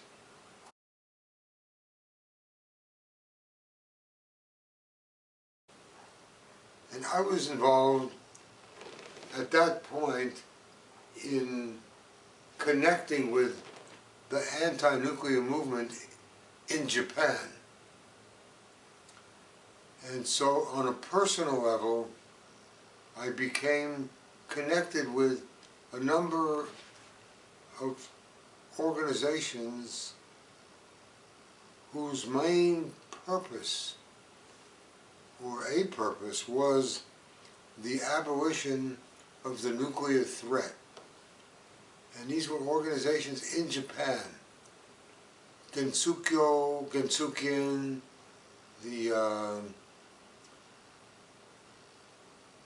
small Buddhist organization called the Nipponzan Miyohoji, the Soka Gakkai International Buddhist lay organizations. And I began on a personal level working with those organizations that had an international aspect. It happened that at that time, the arms race accelerated. Even though in 1978, the UN had called for an end to the nuclear arms race at its conference, where we had the support at the Hollywood Bowl, the arms race continued unabated. So the UN decided to call another special session of the General Assembly on the issue of disarmament, primarily nuclear disarmament. I was asked by Buddhist organizations in Japan to put together a delegation of 20 people from the religious community of the United States to come to Japan and meet with the people in Japan who were in 1979, 1980, were working to celebrate the 700-year chant, Nam-myoho Renge-kyo, and at the same time organizing themselves to support the United Nations' second special session on disarmament. So they asked me to bring together 20 religious leaders to come to Japan to discuss how they could help the UN. And I did this. I spent a big part of my energies at that time, 79 and 80, to bring this delegation. And at that conference in Tokyo, it was decided to do a number of things. One was to launch a walk from Japan worldwide to end in New York City to support the United Nations special session on disarmament. In the United States, led by Buddhist monks and nuns, they walked from San Francisco to New York. At that event in Tokyo, over 1,000 people came together from all over the world to talk about how they can help the UN succeed in its efforts at global nuclear disarmament. And it was during that time that, together with other people from LA, sitting in a bus, going from where the chant Nam-myoho Renge-kyo was first conceived,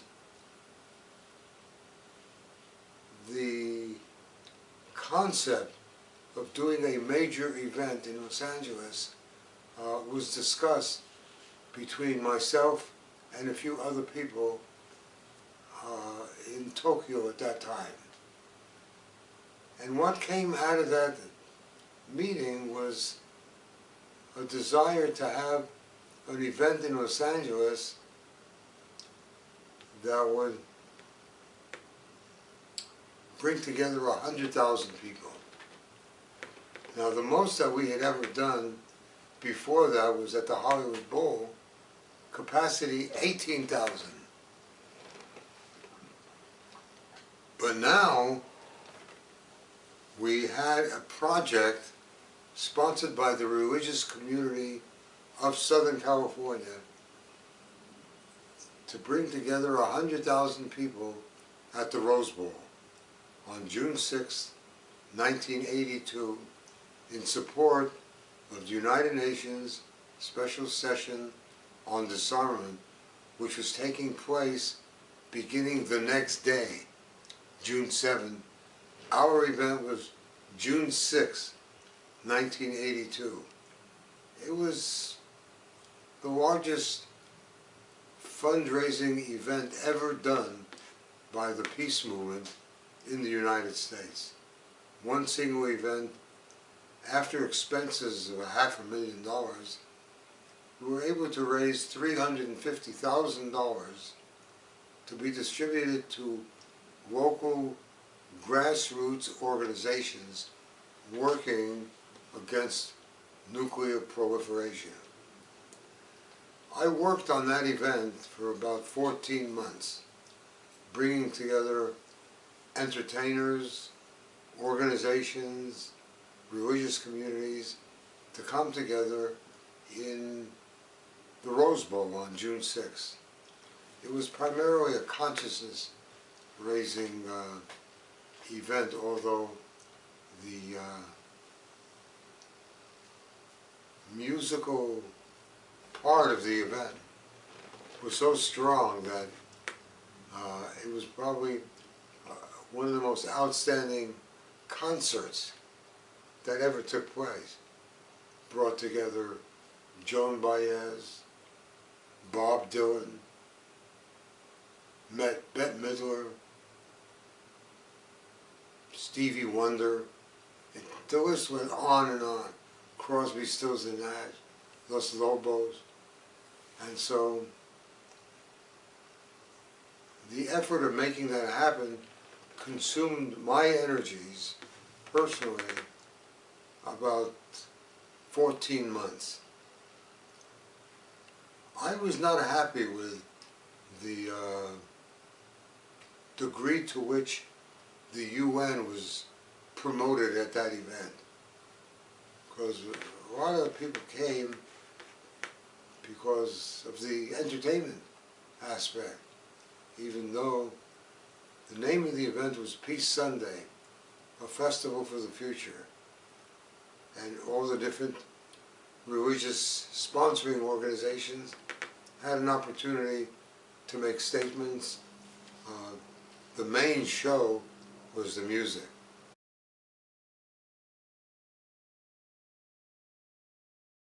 After that event, I went to New York and met with people at the United Nations, and shortly afterwards formed the organization that I helped to co-found, called the Friends of the United Nations. And that was in the year 1983. And so from that moment on, I began working directly to bring opinion makers to the United Nations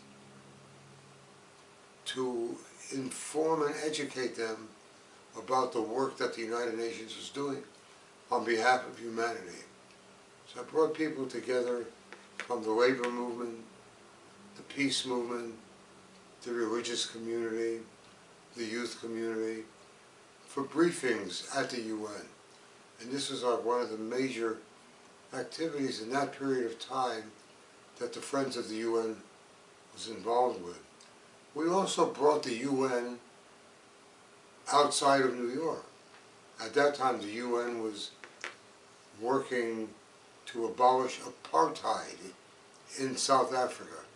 And we had a meeting of people in the entertainment community at the Directors Guild here in Los Angeles with representatives of the UN organization working to end apartheid in South Africa.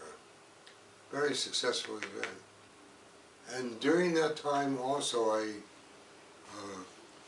was, because of my connection and work with the UN structure, I was able to assist a number of organizations that were working on behalf of ending the nuclear arms race. I was able to help them make a direct connect with the UN system. When the UN opened its second special session on disarmament on June 7th, 1982, simultaneously with that, on June 14th, in New York City, the largest demonstration ever held in the city of New York took place in Central Park with over 1 million people to support the United Nations special session on disarmament. And the main speaker at that event was the very Reverend Nichidachu Fuji, who was the head of the group that I had been working with in Japan called the Nipponzan Miyahoji.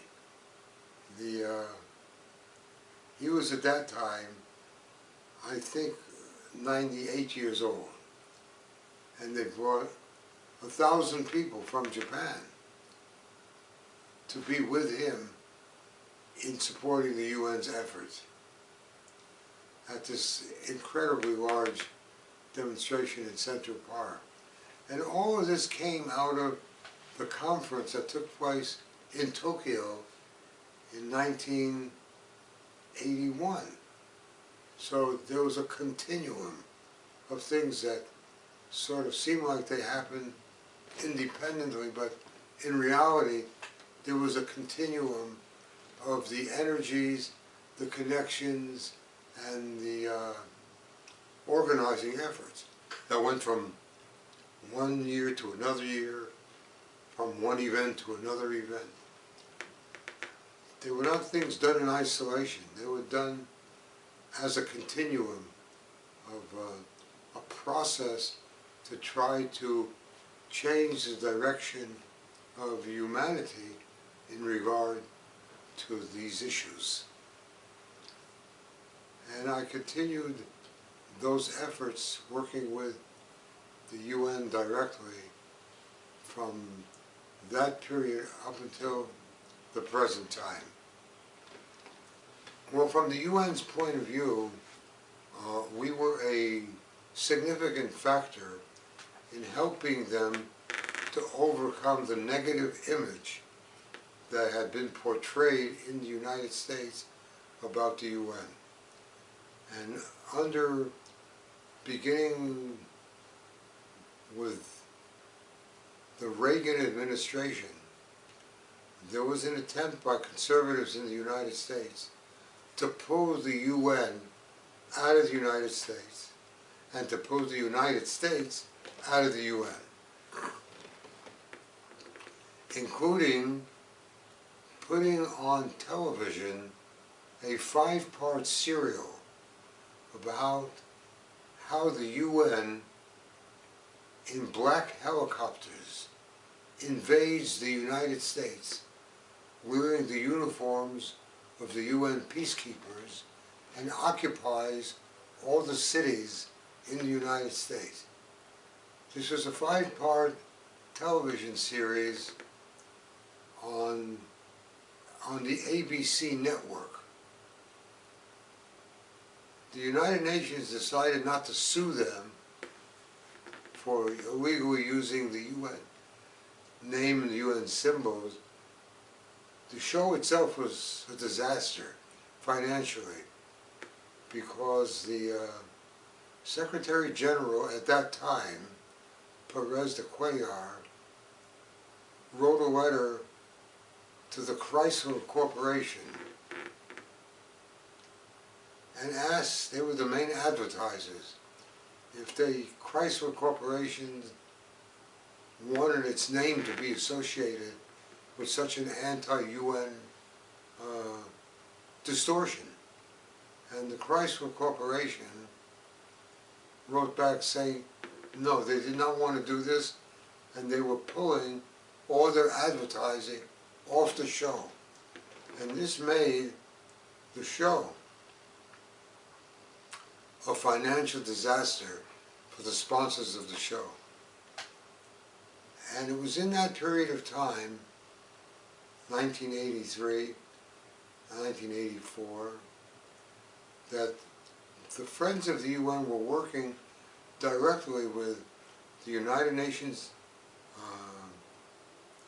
Department of Public Information to assist them in doing promotion of a positive nature about what the United Nations was doing.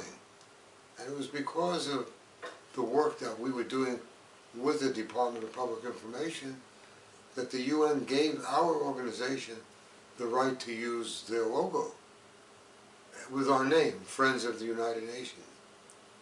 And so we did a number of projects directly with the UN to inform and educate primarily the American public, but also internationally, about what the UN was doing with children, with refugees, on behalf of human rights, in the creation of international law, etc., etc. It was during that period of time that I compiled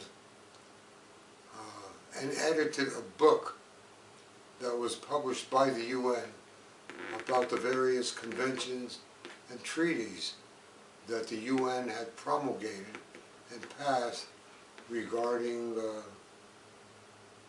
all the issues facing humanity, issues of trade, human rights issues, issues of, affecting refugees, children, women, over 100 conventions and treaties.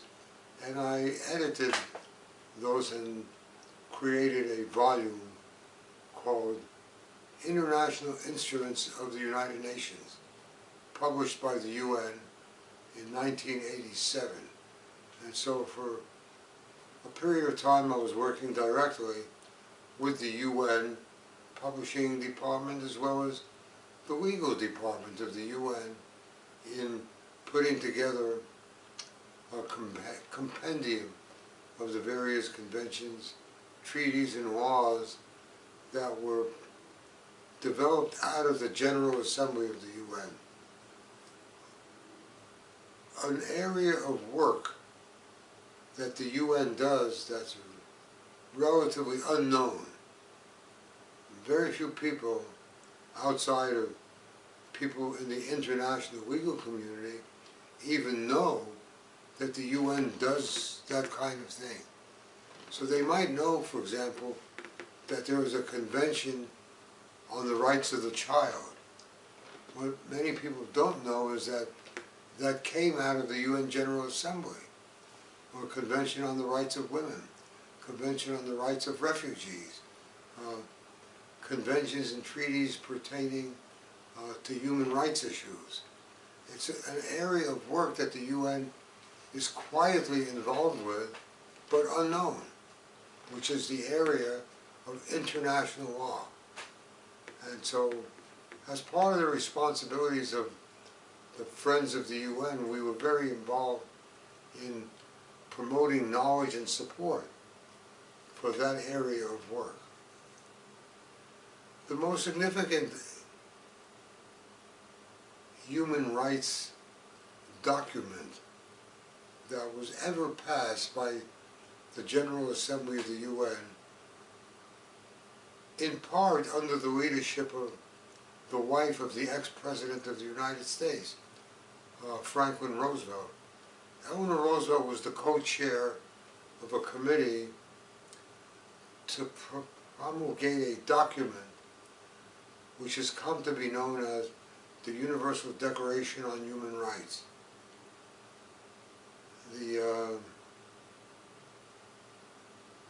Even though it is not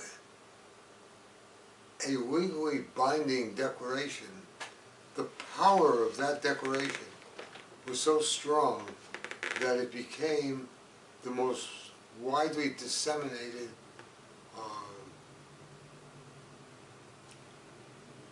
instrument passed by the General Assembly.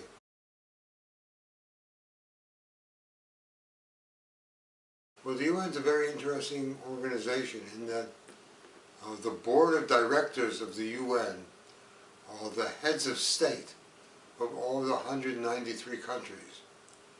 And once a year in September, the heads of state get together at the UN, and they each have a right to make a short speech.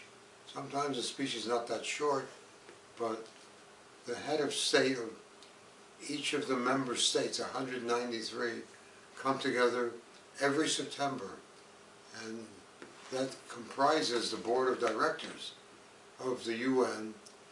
They are represented on a regular basis by ambassadors. So the ambassadors at the UN are merely the representatives of the heads of state. That's why they're called ambassador. And every country has a mission in New York at the UN. The United States mission includes 400 employees in a 6-story building directly funded by the State Department, which is a branch of the executive part of the government under the leadership of the President of the United States. So every action by the UN in the Security Council, which is another part of the UN system, alongside the General Assembly. The Security Council is composed of 15 countries.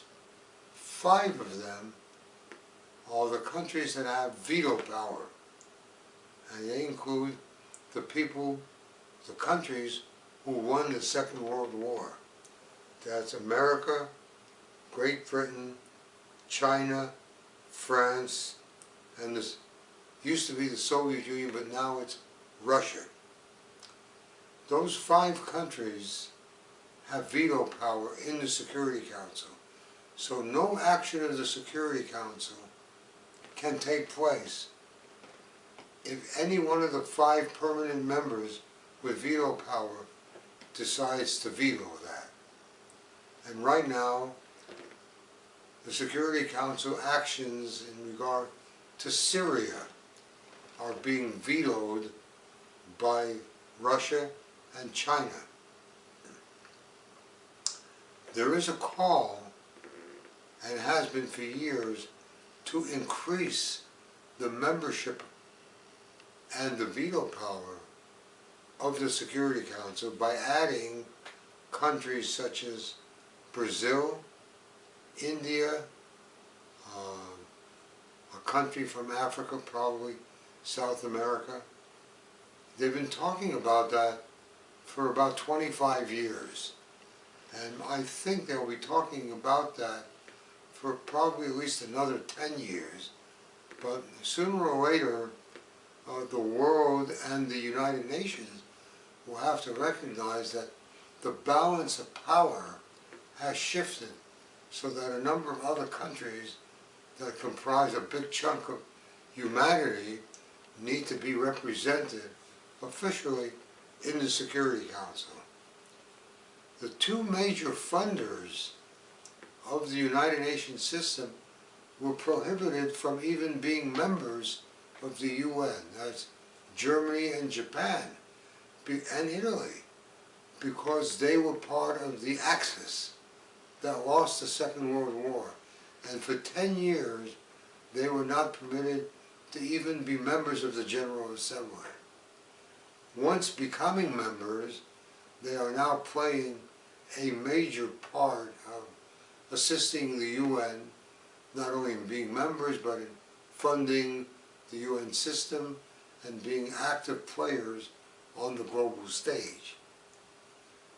In addition to the General Assembly and the Security Council, there are 3 other bodies of the UN. One is called the International Court of Justice, located in The Hague, which adjudicates differences of opinion between countries, so that if there's an argument between 2 countries, they can take it to court at the International Court of Justice if they both agree to abide by the decision of the court. And that court is located in The Hague. Now recently they formed another court which has connections to the UN but is not part of the UN system, called the International Criminal Court, which has the right to place on trial even heads of state who have committed acts against humanity, acts of genocide, and so forth, upon recommendation from the Security Council. That court is also located in The Hague, even though it is not a formal part of the UN system. But it was conceived with the UN Legal Department many years ago, making it possible to have a court that holds individuals responsible for illegal acts that deprive human beings of fundamental human rights. Then you have also within the UN system an institution called the Trusteeship Council. And the Trusteeship Council was organized at the beginning of the UN to assist countries in the process of decolonization, so that a country that was a colony of another country, for example the country Namibia, which was the property first of South Africa and then the property of Germany, and then when they had a struggle within their country to achieve self-determination and independence, they were assisted in doing that by the Trusteeship Council. Most areas of colonization have now been completed. So the work of the UN Trusteeship Council doesn't have much bearing anymore. And there is talk now of changing the Trusteeship Council into a body that is involved in the trusteeship of the environment of the planet. That has not actually reached the stage of formal negotiation, but there's talk about changing the Trusteeship Council to include the environment as its main area of work. So essentially that's a major part of the UN. Another part of the UN system involves the various programs and agencies that are part of the UN family. There is UNICEF, which is a part of the UN system, works with children, the welfare of children worldwide. There is a High Commissioner of Refugees. They take care of approximately 25 million refugees on the planet. Refugees from war, refugees from natural disasters, such as drought and mudslides and earthquakes. And they're located in Brazil, in Geneva. And then there is UN agencies dealing with air traffic and ocean traffic, and they're all located with headquarters in places like London and Montreal, etc., etc. There are approximately 20 different agencies who work within the UN system on particular issues. The fundamental issue faced by ordinary people, whether they be refugees or people who are impoverished, etc., has to do with fundamental human rights. And so the Universal Declaration of Human Rights includes the right to education, the right to health care, the right to vote, the right to education for children, whether they be boys or girls, the right to have a name. So the 30 articles of the Universal Declaration on Human Rights provided an agenda or a roadmap for what individual human beings are born with. What are their fundamental rights? Recently, the United Nations General Assembly added another human right, and that is the right to water. Because if you don't have water, everything else ceases. And there are some people right now that are promoting the universal right to food. So if you don't have food, you don't have water, you're gone. You don't have any of the other basic human rights. On the 50th anniversary of the Universal Declaration of Human Rights, commemorating that event, I was asked to help the UN in the process of informing and educating people about the Universal Declaration. And I did a speaking tour throughout Europe on 2 or 3 different occasions, speaking on behalf of the Universal Declaration of Human Rights. And I was instrumental in creating an animated booklet depicting the Universal Declaration of Human Rights, which has now been translated and distributed in Spanish, Italian, and Japanese. That particular booklet, although the Universal Declaration of Human Rights itself, not in an animated form, has been translated and distributed in over 200 languages. So that activity took a great deal of my own personal efforts in promoting the Universal Declaration.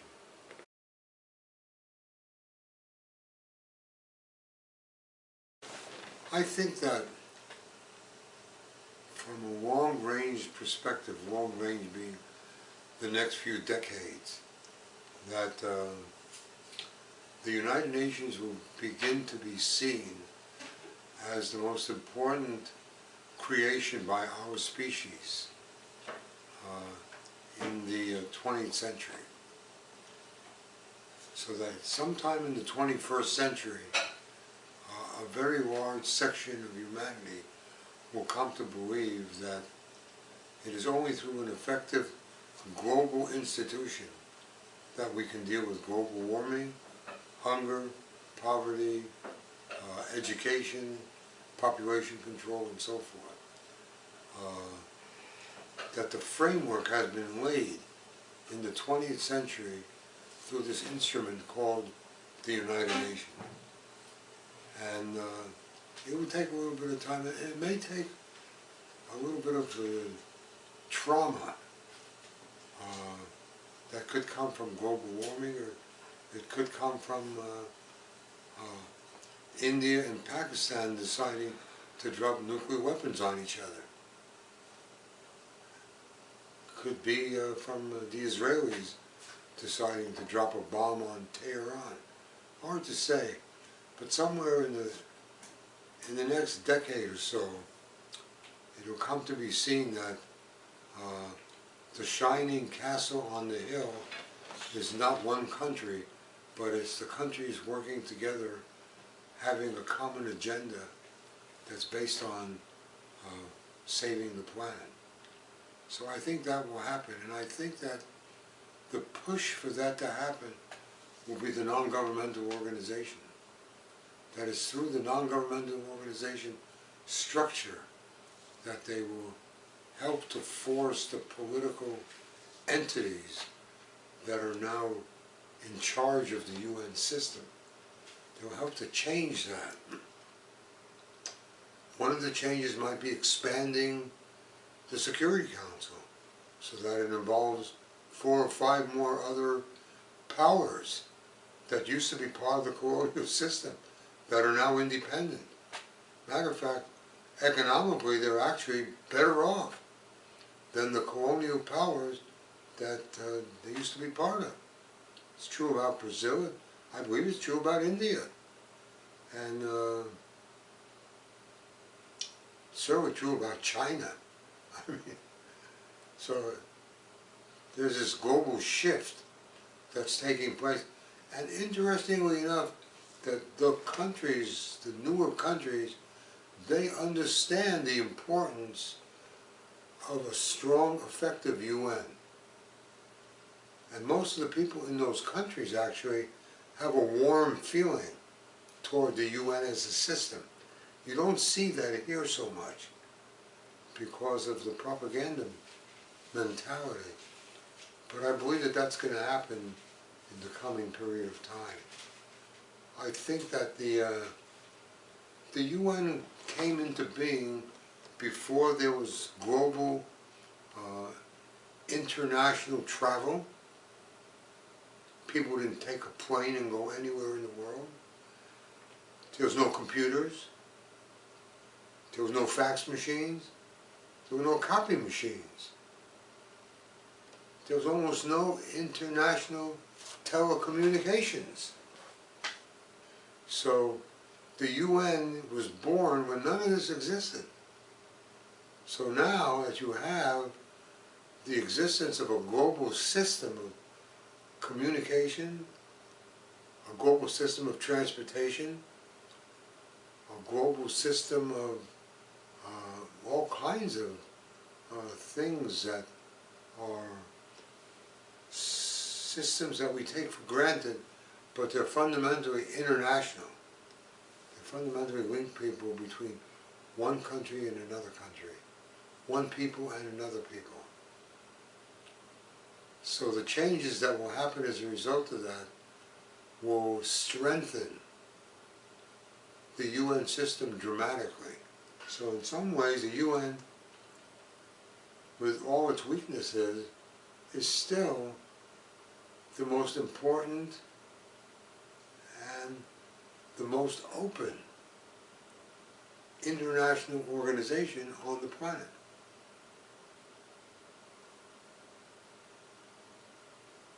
So for me, I see that as hope. I see that as the hope for where we're going. That hope is shared by a significant number of people at the non-governmental level, but it's also shared by a number of people at the international governmental level. And that's why they have ambassadors to the UN. There's sort of a little bit of a hope there. Otherwise, they would leave. That hope is not shared by conservatives in a number of countries, especially in this country. They don't hope for a more successful UN. That's not part of their hope system. And even the present administration is so afraid of those people that they will not come out publicly and make that statement. Interesting. Because of a fear of those people that have a different hope.